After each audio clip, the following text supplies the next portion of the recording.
జీతం ఇస్తే సచ్చినట్టు చేయాలి కలెక్టర్కి, అంతే, వేరే ఆల్టర్నేటివ్ లేదు అతను.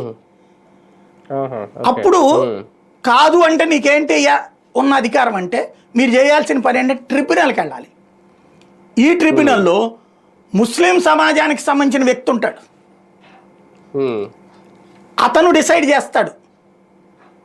అక్కడ ట్రిబ్యునల్లో వాళ్లే ఉండి మీకు ఇంకేం న్యాయం జరుగుతుంది?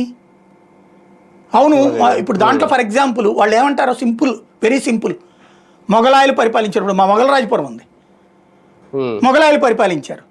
మొఘల్ రాజుల కాలంలో ఉన్నటువంటి ఎవరో బీర్బల్ బార్బాష్ షాకి సంబంధించినటువంటి వాళ్ళు ఇంకొక శాఖ అప్పచెప్పేశారు, అది రాసిచ్చారు అని చెప్పేసి మా ముత్తాత చెప్పాడు అంటే కనుక అది మొత్తం వెళ్ళిపోవాలి, వాళ్ళకి ఇచ్చేయాలా, కలెక్టర్ రాసి ఇచ్చేయాలి.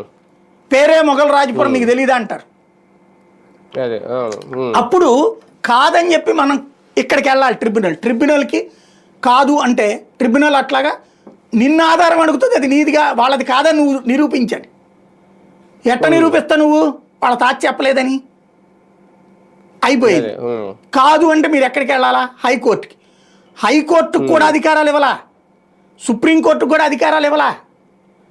వాళ్ళు కూడా ఏమడుగుతారు కోర్టు వాళ్ళు, ఏంటయ్యా ఇది మీకు తెలుసో తెలీదో, అలహాబాద్ హైకోర్టు మాదన్నారు, జడ్జి గారు ఏదో కాగితం పట్టరా అన్నారు, మా తాత చెప్పాడన్నారు.